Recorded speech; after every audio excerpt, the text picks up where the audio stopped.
내가 무엇을 할 수 있을까? 오늘 설교의 제목입니다. 내가 무엇을 할 수 있을까? 오늘 11편의 이 말씀은 일반적으로는 찬양 시편으로 묻기도 합니다. 찬양 시편의 하나로 묻기도 합니다.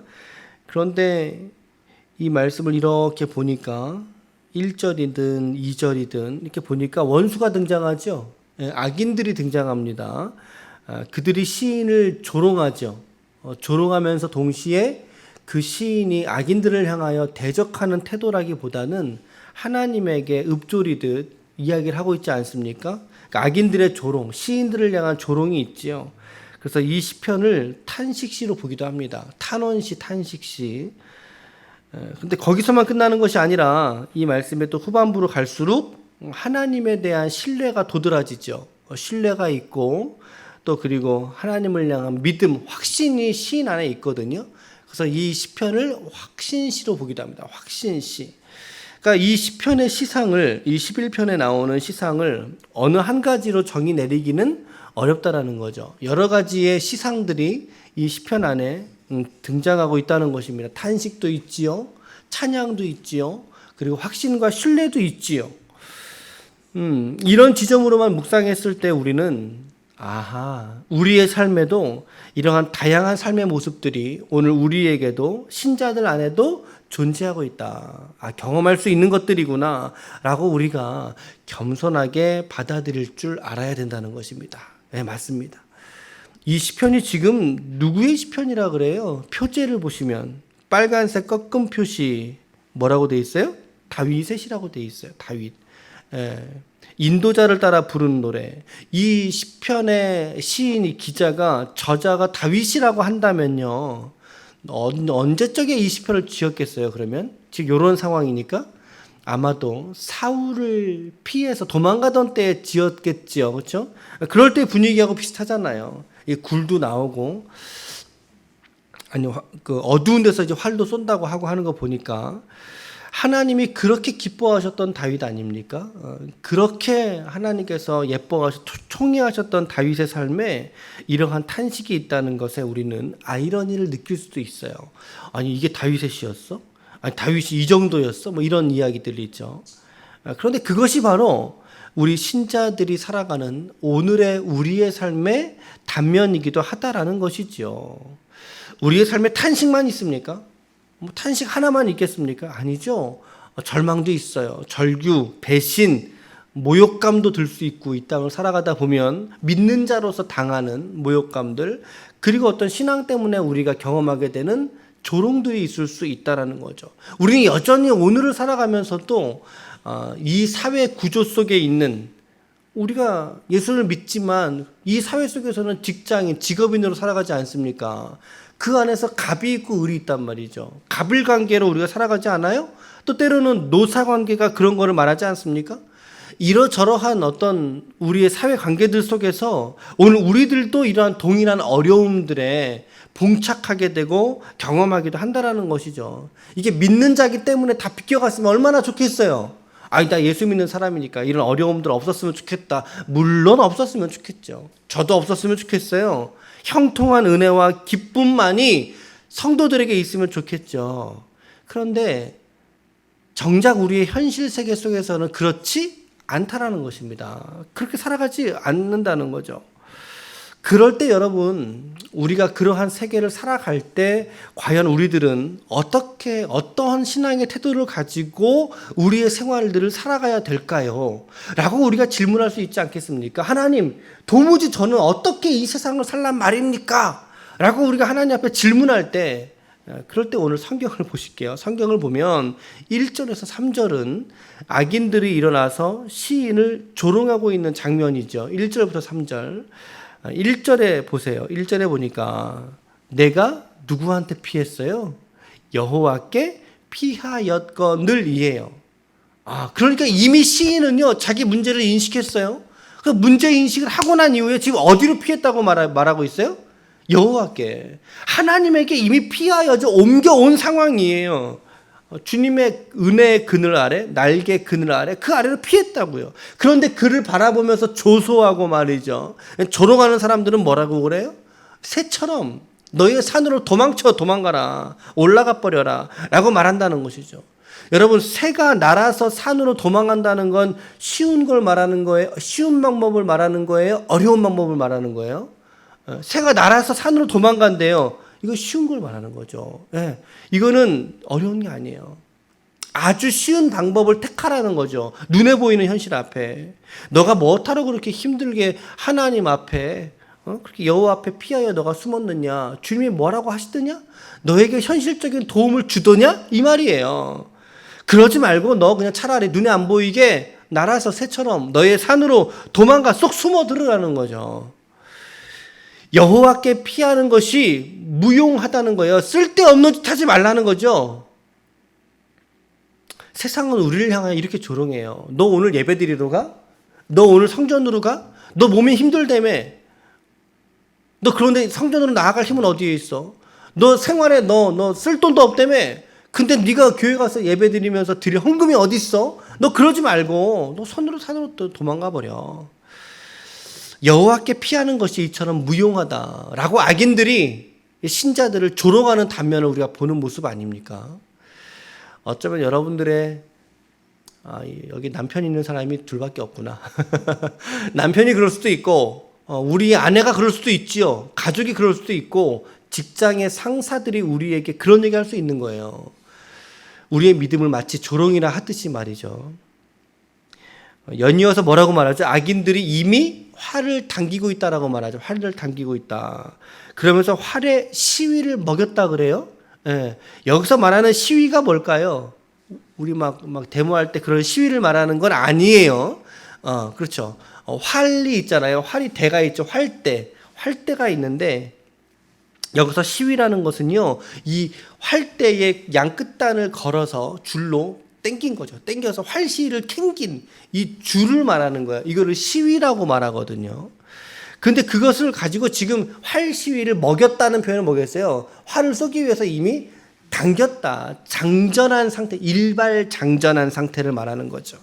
이런 표현을 지금 묘사하고 있는데, 근데 그 화살이 어디서 날라와요? 2절 하반절에 보니까 그 화살이 어디서 날라와요? 어두운 데서 쏘죠. 어두운 데서.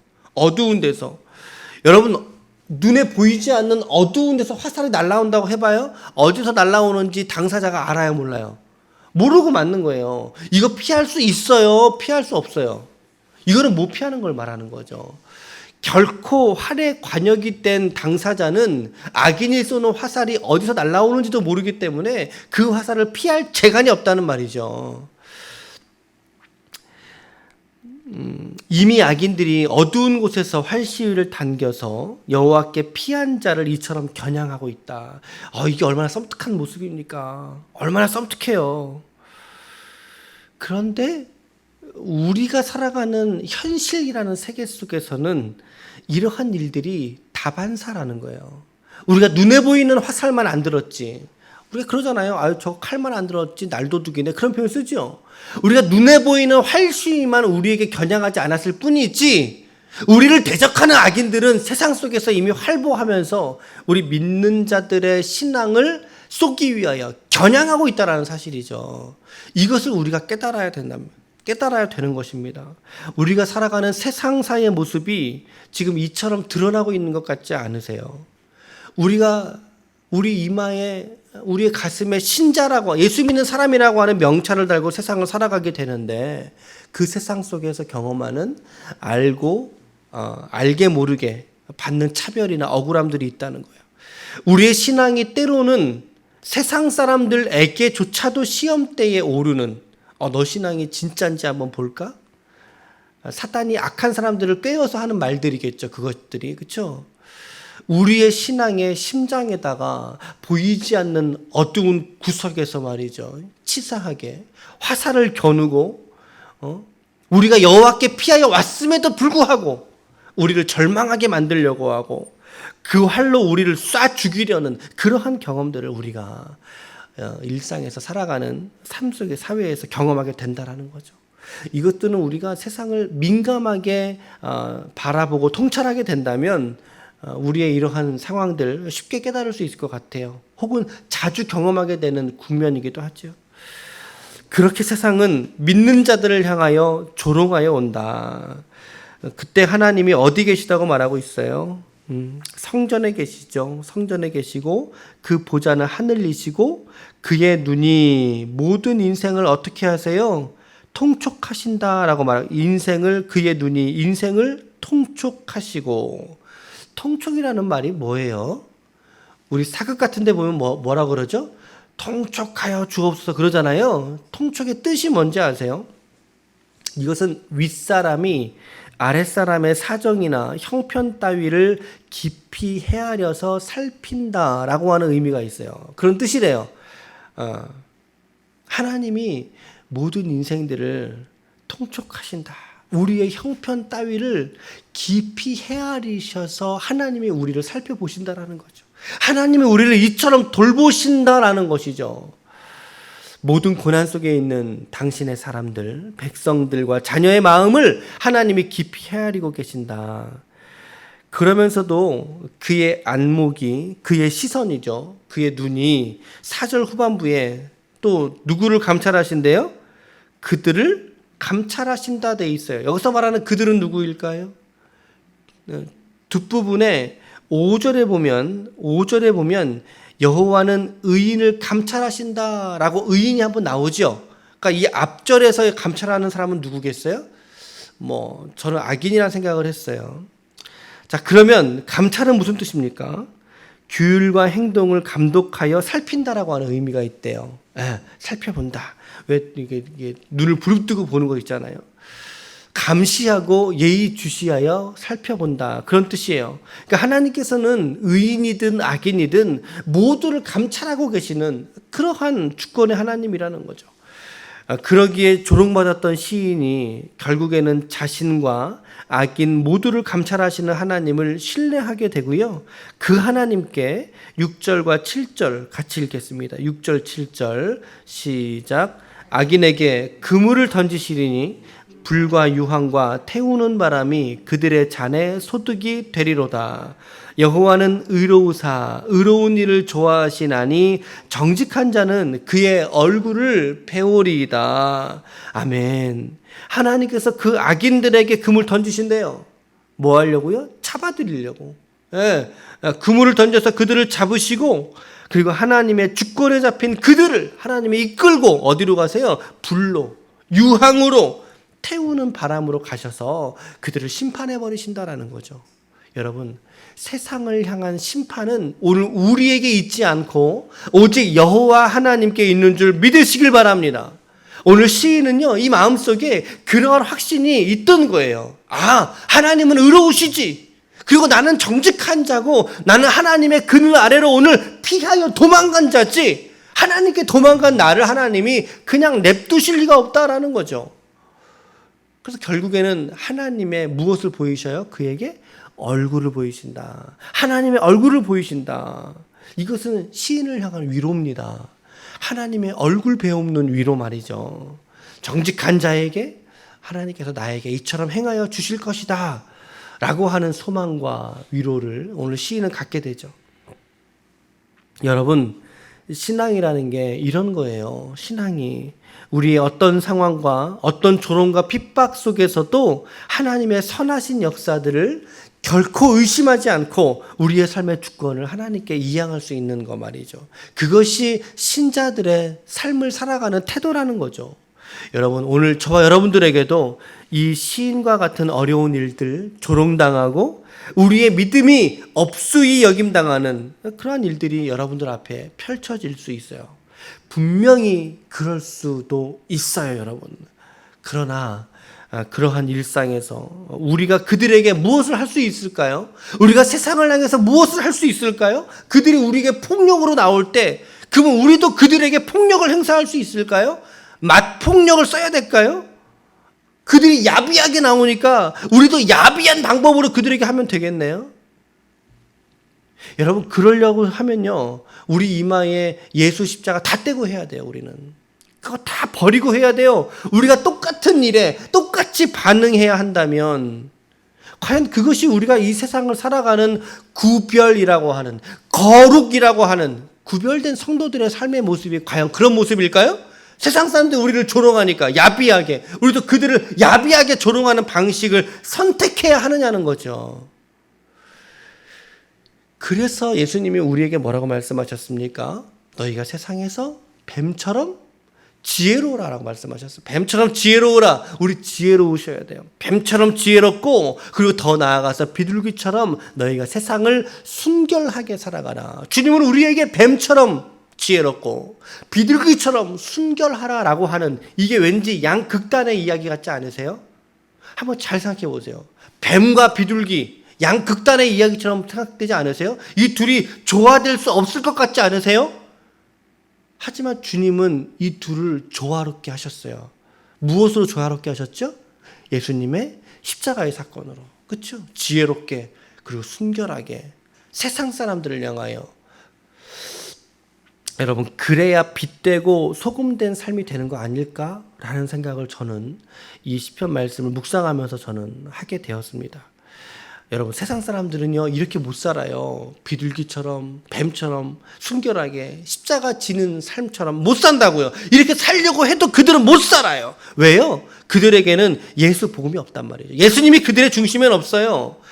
예수 십자가에 짐진 것 같은 그 고난에 대한 이해가, 여러분, 예수님이 중심이 없는 저들은 없어요. 하나님의 이름을 그들은 몰라요. 하나님의 얼굴을 그들은 몰라요. 죽음과 맞바꾸신 그리스도의 십자가를 저 가련한 세상 사람들은 모른다고요. 그들은 몰라요.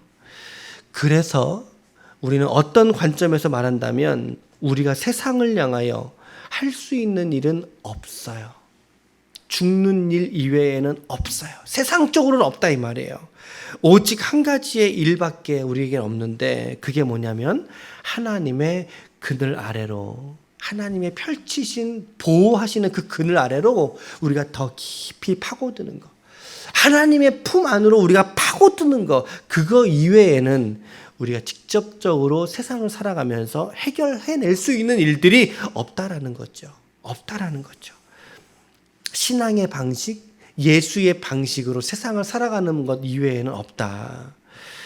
그래서 결국에는요, 하나님께서 우리의 삶에, 여러분들의 인생 속에서 일하셔야 할 줄로 믿습니다.